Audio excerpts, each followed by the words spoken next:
Si tu es le Fils de Dieu, dis que ces pierres deviennent des pains. Au nom du Père et du Fils et du Saint-Esprit, ainsi soit-il.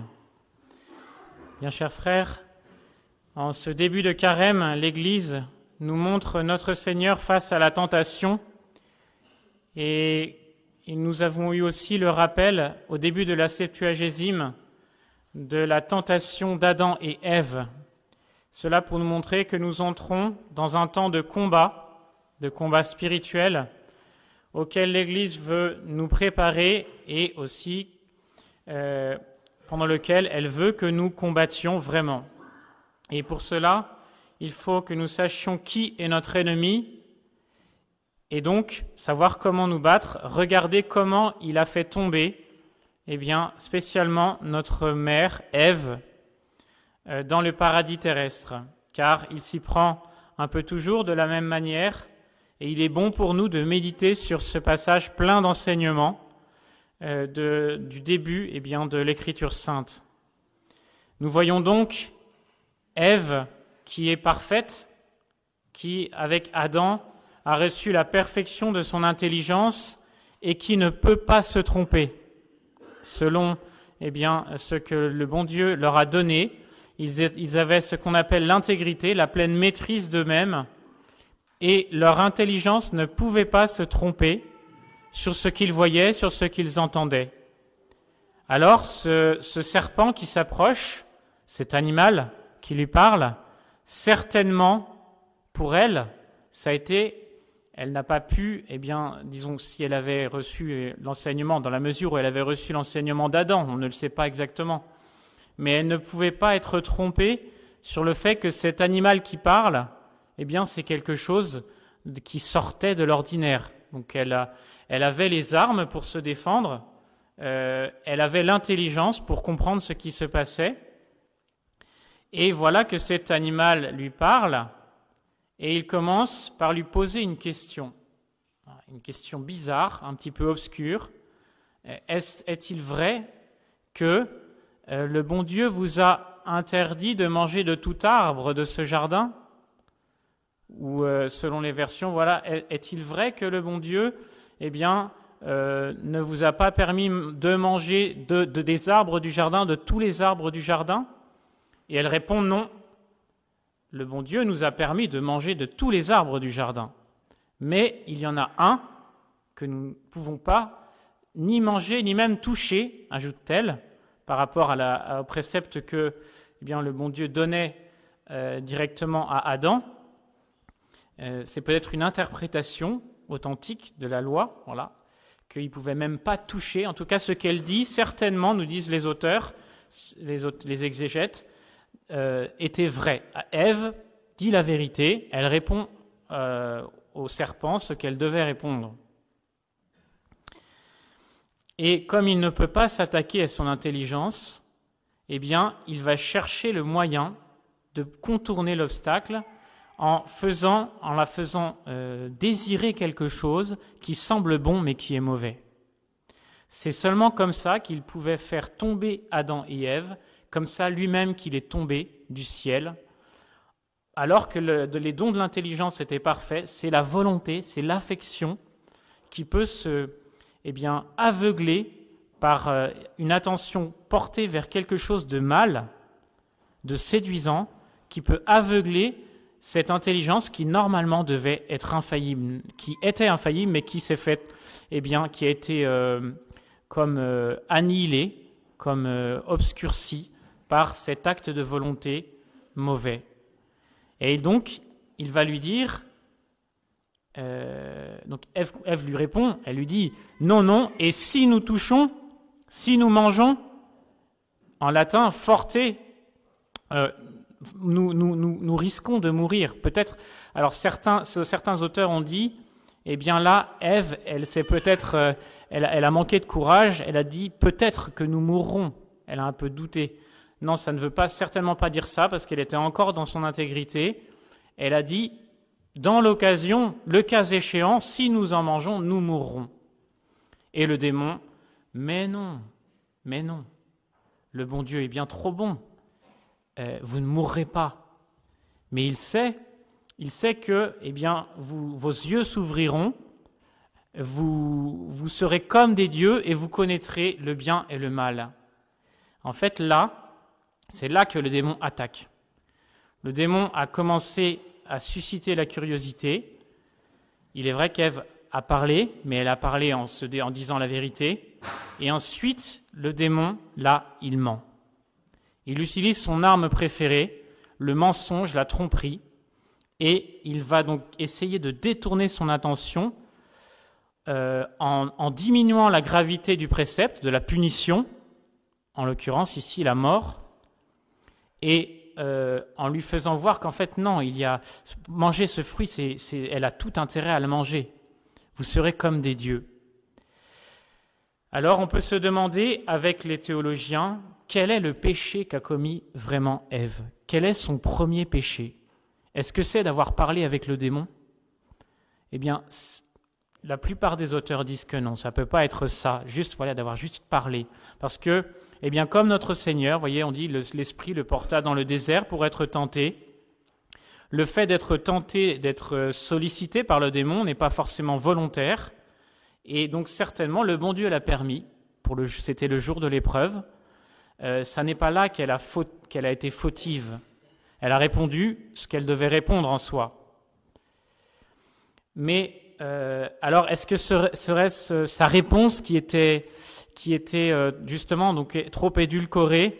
Et là aussi, les auteurs pensent que ça n'est pas plausible. Elle n'a pas transformé, elle n'a pas ajouté, au précepte. Elle ne devait ni toucher ni manger de cet arbre.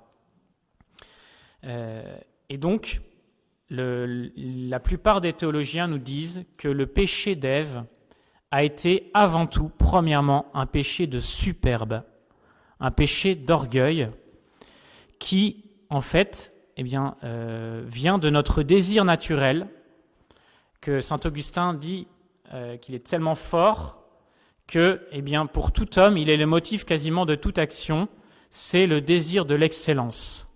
Nous avons un désir de perfection qui correspond au désir de bonheur, et tout le monde recherche en fait l'excellence, d'une certaine manière.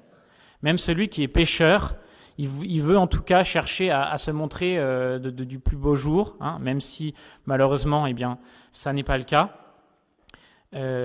Et c'est parce que le bon Dieu, justement, a mis en nous un appétit naturel de connaître, notamment chez l'homme. Chez tout homme, il y a un appétit naturel de connaître le vrai, le bien, le beau, et Satan a utilisé ce désir,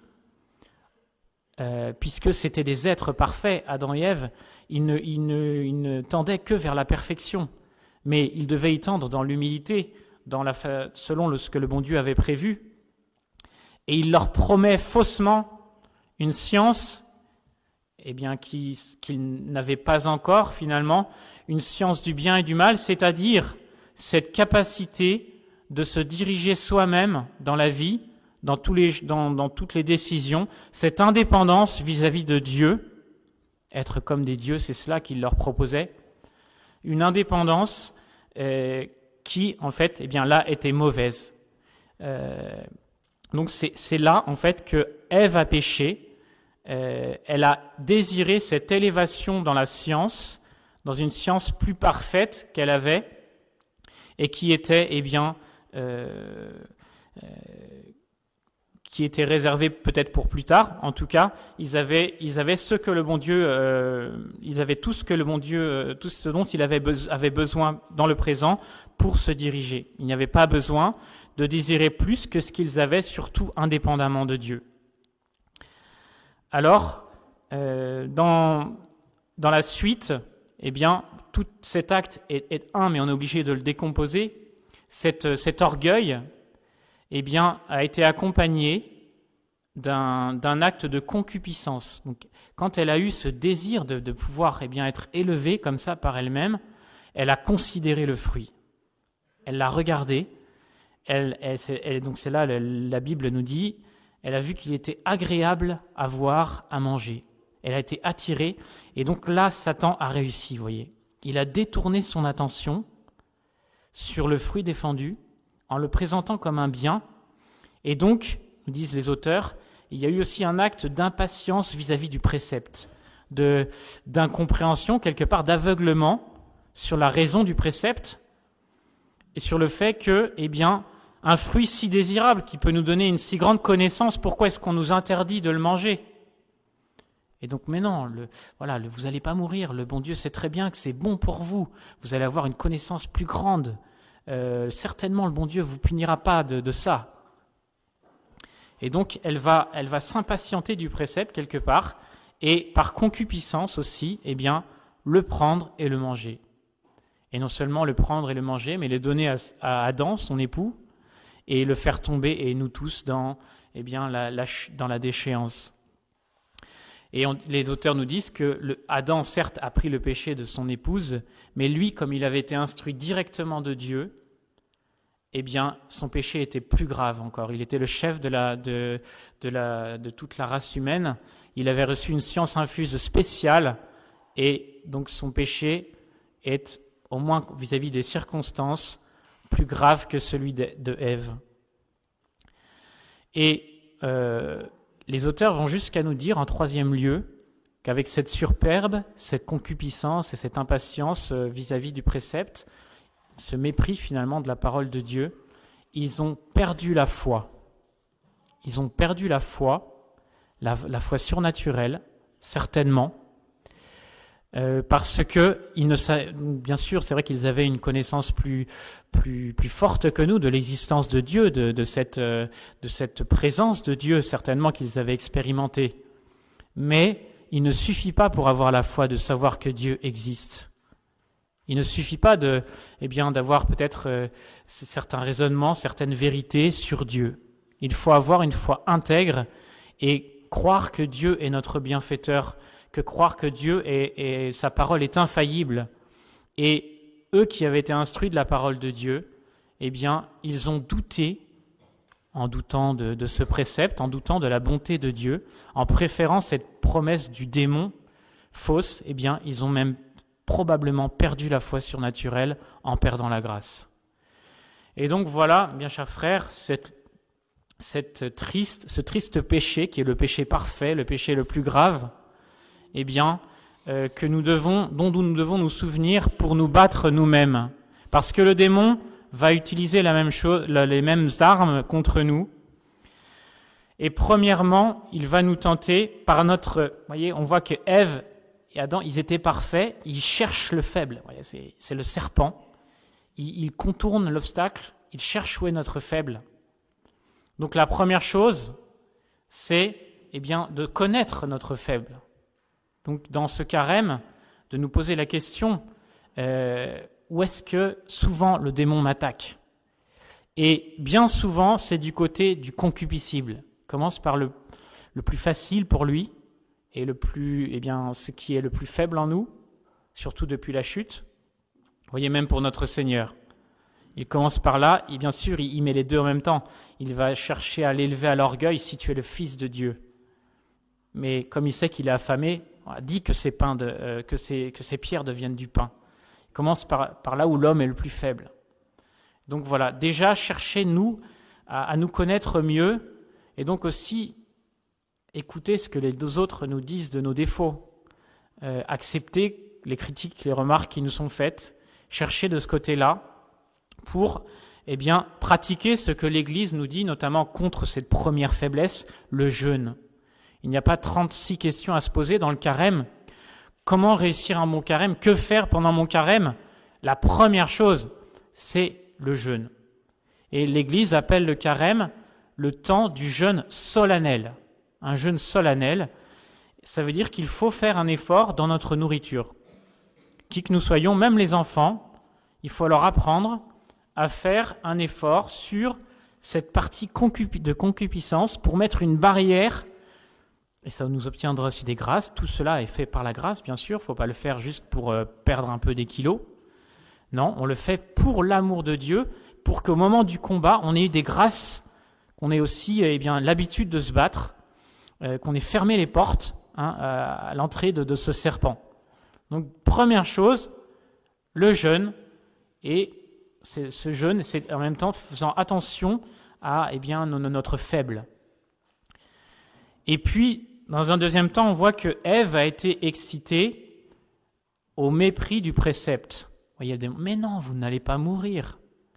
Mais non, vous n'irez pas en enfer. Tout le monde ira au paradis. Mais non, on peut bien pécher. Après, c'est pas grave, on peut aller se confesser. Eh bien, vous voyez, dire des choses comme cela, ça c'est le serpent qui susurre ces paroles. On ne sait pas d'abord, quand le bon Dieu viendra nous chercher. Et le bon Dieu a dit, je viendrai comme un voleur, et il viendra comme un voleur. Les auteurs nous disent, il est bien plus vrai de retenir cette parole que, pour tous et chacun, l'heure de la mort est bien plus près que tous et chacun le pensent. Parce que ceux qui sont morts dans notre entourage, peut-être et certainement, ne pensaient pas mourir cette année, ils pensaient finir l'année. Et le démon dit, mais non, tu auras encore du temps, voilà, pour repousser. Eh bien non, nous pensons aussi à nos fins dernières, pensons à la force des préceptes, aux convictions que nous donne l'Église, au respect que nous devons avoir pour les lois de la morale, les lois de l'Église, l'obéissance à nos supérieurs, à nos parents, à tous ceux qui ont une certaine autorité, à la parole des prêtres, les conseils qui nous sont donnés en direction, en confession, bien honorer notre Seigneur justement en lui montrant que nous croyons en son amour pour nous quand il nous donne des préceptes. Si Ève avait pensé à ça, voilà, que celui qui lui a donné ce commandement, c'est le bon Dieu qui est tout-puissant mais qui l'aime, peut-être qu'elle aurait méprisé plus facilement cette séduction. Et enfin, donc, avec l'outil du jeûne, et puis ce souci finalement de respecter la religion, respecter les commandements, ayons à cœur aussi de nous protéger du point de vue de l'intelligence. Donc, le jeûne va protéger notre partie concupiscible, la loi est là pour surtout protéger notre volonté, donner une direction à nos actes, concrètement. Et donc peut-être aussi se poser des questions sur ce que nous devons corriger dans nos actes par rapport à la loi de Dieu. Et enfin, protéger notre intelligence parce que le démon, il veut aller jusque-là. C'est le but ultime du démon, c'est de corrompre notre intelligence. C'est pour ça qu'il nous fait tourner vers les vices, il fait se tourner l'humanité vers le vice, c'est pour la plonger aussi ensuite dans l'erreur intellectuelle qui, finalement, coupe tous les liens avec le bon Dieu. Si on a perdu la foi dans notre intelligence, c'est là que le démon a eu sa victoire totale. C'est là que, le démon arrache le plus facilement les âmes et empêche surtout leur retour vers le bon Dieu. Donc, ayons soin dans ce carême de nous instruire, de savoir prendre des résolutions, par exemple, par rapport aux écrans, au moins le soir, plutôt que d'habitude, couper nos appareils et prendre le temps qu'on aurait passé devant à lire soit des vies saints, si on n'a pas trop l'habitude des lectures, mais si on est déjà un peu habitué, lire des choses substantielles sur la doctrine de l'Église, pour nous défendre de toutes les erreurs du monde qui veulent relativiser les choses. Nous avons eu un sermon du Père Paul-Marie sur la modestie, par exemple, se convaincre des principes qui fondent, c'est cette modestie que nous devons avoir. Il y a beaucoup de domaines où nous avons envie un petit peu de prendre le large, d'en laisser, d'en prendre et d'en laisser. Reprenons la doctrine, formons-nous pour aussi pouvoir former les autres dans ce combat de la foi qui, finalement, c'est l'objectif ultime de Satan, c'est de nous faire tomber dans ce domaine-là.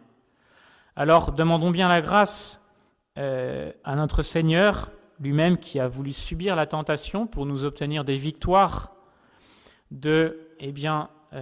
d'accepter déjà notre faiblesse, accepter notre dépendance Voilà, il y a eu ce péché d'indépendance. Accepter que nous devions, dans ce temps de carême, prendre des moyens qui nous humilient. Voilà, le jeûne, la prière, et faisons un effort donc sur le temps que nous consacrons au bon Dieu, aux choses du bon Dieu, notamment l'oraison. Voilà. Si on n'arrive pas à prendre un temps, donc on dit le jeûne et la prière, c'est surtout un temps d'oraison en fait. Ça peut être avec le chapelet, en même temps que le chapelet si on se promène, mais il faut avoir un temps où on pense dans le silence à ce que le bon Dieu veut de nous, qu'on s'applique à soi-même, eh bien les paroles qu'on entend, les paroles qu'on lit dans l'Évangile, quand notre Seigneur nous dit voilà, sans moi vous ne pouvez rien faire, faites pénitence sinon vous périrez tous. Ou quand, eh bien, pour celui qui est tendé justement de superbe, qui se croit eh bien, que tout lui est dû, que tout le monde a tort, que les torts sont toujours chez les autres. Quand tu auras fait tout ton devoir, souviens-toi que, eh bien, ou dis plutôt, je suis un serviteur inutile. Si on n'arrive pas à s'appliquer à soi-même les paroles de l'Évangile, eh bien, jamais on va arriver à détruire en nous les illusions par lesquelles le démon ment dans notre âme, par lequel le démon nous porte eh bien, à toutes sortes de péchés et dont nous ne nous rendons pas compte peut-être, ou plus compte, et qui nous empêchent d'écouter aussi le discours des autres. Je prends un exemple. Mon épouse ou mon mari me dit que je conduis trop vite. Alors c'est rien, ça a l'air de rien. Je conduis trop vite et je lui fais peur, elle est complètement effrayée à chaque fois. Bon, et puis j'en ai pris mon parti, je conduis comme je conduis. On ne fait pas de remarques. Eh bien, des petites choses comme ça, c'est des petites choses comme ça dans les familles qui peuvent créer des tensions, qui peuvent créer des inimitiés quelque part, des irritations par lesquelles le démon va rentrer. Et donc, essayons de voir ce qui chez les autres blesse, voilà, ce qu'on nous dit souvent. Et ça, c'est dans l'oraison qu'on pourra prendre le temps devant le bon Dieu, accepter humblement de s'appliquer à soi-même, eh bien, toutes les bonnes paroles qui nous sont dites, à commencer par la parole de Dieu. Alors, voilà, demandons la grâce aussi à Saint Paul spécialement. Saint Paul, ce grand combattant que nous avons dans l'épître encore d'aujourd'hui, qui nous dit « Mes frères, que la grâce de Dieu ne nous soit pas donnée en vain. » Pour que cette grâce ne soit pas donnée en vain, employons toutes les armes dont il nous parle dans cette épître d'aujourd'hui, eh bien, notamment le jeûne, la prière, la science dont nous avons besoin, la parole de vérité. Et au jour de Pâques, eh bien, que nous puissions être heureux, voilà, d'avoir fait un bon carême et de pouvoir réellement, eh bien, dire comme saint Paul que cette grâce n'a pas été reçue en vain. Au nom du Père et du Fils et du Saint-Esprit, ainsi soit-il.